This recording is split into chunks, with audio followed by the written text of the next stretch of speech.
Today, we're going to pull back the curtain on something I'd call a silent killer of growth. It's this hidden system of brakes that's secretly, and maybe unknowingly, holding your business back. So let me ask you this. Does this feel familiar? Your team is just in constant motion, right? Calendars are slammed, tasks are getting checked off, everyone looks incredibly busy. And yet, when you step back and look at the big picture, you kind of realize you're not actually getting anywhere. You're just running in place. Okay, let's dive into this because there's a name for it. What you're experiencing is something McKinsey calls the illusion of progress. On the surface, you see all the signs of a healthy, buzzing team, movement, activity, meetings. But the real disruption, the anchor that's holding you back, is totally hidden beneath all that noise. It's this super frustrating cycle where all that effort just doesn't translate into real results. So what's really going on here? Well, it's not one single mistake or one bad decision. It's something way more subtle, way more systemic. The real culprit is a silent system of these small, interconnected failures, a concept we're going to call a disruption chain. Think of it like this invisible architecture that is quietly just eating away at your momentum. So, to beat this invisible enemy, we first got to understand its anatomy. So let's break it down. We're going to look at the 5 distinct links that forge this chain and create this massive barrier to your company's growth. It all starts right here with link number 1, the information break. This is that first little crack in the foundation. Maybe a key detail is left out of a brief, or an objective is communicated poorly, or, and this happens all the time, critical data is just flat out ignored. This one single gap, that's all it takes to set the entire chain in motion.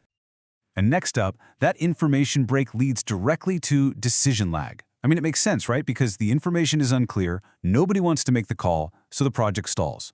Who owns this thing? Is it marketing? Is it sales? This hesitation, this lack of clear ownership, it just kills all the momentum before it even has a chance to build.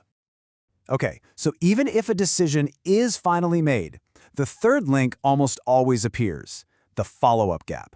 The project kicks off with this huge burst of energy, but there's no system, no process to see it through. It becomes one of those initiatives that everyone just kind of forgets about. It's started, but it's never finished, just left abandoned in the project graveyard. And this leads us straight to our 4th link, accountability drift. You've heard the saying, right? When a task is everyone's job, it becomes no one's job. That is exactly what happens here. The responsibility just gets diffused across the whole group until it basically evaporates into thin air. Now here's where it gets really scary. This is the most dangerous link of all, the cultural freeze. See, a single breakdown isn't a disaster. But when this chain reaction happens again and again, it becomes a pattern. And that pattern becomes a norm. And eventually that norm becomes an accepted, unspoken part of your company culture. It just becomes the way things are done around here. So the big question is, where do these chains actually live? You might think the problem is inside your teams. Maybe sales isn't pulling its weight, or marketing, or ops. But the real breakdowns, they're hiding in a place that most leaders just don't even think to look. And here it is. This is a staggering finding from McKinsey. A whopping 70% of these disruptions don't happen inside of teams. Nope. They happen in the gaps between them, in the handoffs, the communication breakdowns, in that empty space where one team's responsibility ends and another one's is supposed to begin. That is the danger zone. Let's make this real. For marketing, it looks like a brilliant strategy with zero follow-up. For sales, it's a huge flurry of activity that just doesn't convert to anything. For operations, it's a ton of movement without any metrics to see if it's working. And for leadership, this one's big. It's a really clear vision, but without the actual commitment to see it through. Every single one is a broken link in a much larger chain. Okay, so we've diagnosed the problem. Now, how in the world do we fix it? Here's the good news. It's not about working harder, it's about working smarter. So let's walk through a practical 4-step model for finding and breaking these disruption chains and getting your momentum back for good. All right, here's the plan. First, you've got to identify the root link. Find out where it really started. Second, you isolate the links so you can see how they all connect. Third, and this one is the absolute key, you break the one link with the highest impact. And finally, you reboot the system to set a whole new rhythm. So what exactly is the root link? Well, it's not always the first thing you see. You have to dig a little. It's the very first point where the intention to actually get something done failed. Was it that piece of missing info in the initial brief? Or maybe an unrealistic expectation that was set in that kickoff meeting? Finding that true origin point. That's step one. And this brings us to the most critical, most strategic insight of this whole thing. You do not attack the whole chain at once.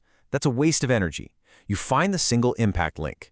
Now, this might not be the root cause, but it's the one with the most leverage. It's the one that if you break it, the entire chain just collapses. And honestly, a lot of the time, this is as simple as fixing a follow-up process or clarifying a single point of ownership. So, let's wrap up, but with a pretty serious warning here. We've talked about what a disruption chain is and how to break it. But what happens if you don't? This is where the problem goes from being just operational to being completely existential for your company. I mean, just look at this timeline. This shows you the dangerous evolution. It starts with a single break, one failure. If you don't address it, it becomes a habit. That habit turns into a norm. It's just what everyone expects. Then that norm solidifies into your culture. And finally, it becomes the organization's destiny. The failure literally defines who you are. So, you see, ultimately, this isn't just some operational challenge you can put on a spreadsheet. It's a leadership test. The true measure of a great leader is their ability to see these chains and to break them long before they become the company's permanent identity. And that's really the key takeaway here. You don't have to fix everything all at once. Find and break that single most impactful link. Because when you do that, you don't just solve one little problem. You actually change the entire course of your organization. So I'll leave you with this question to think about. What's the impact link that you need to break?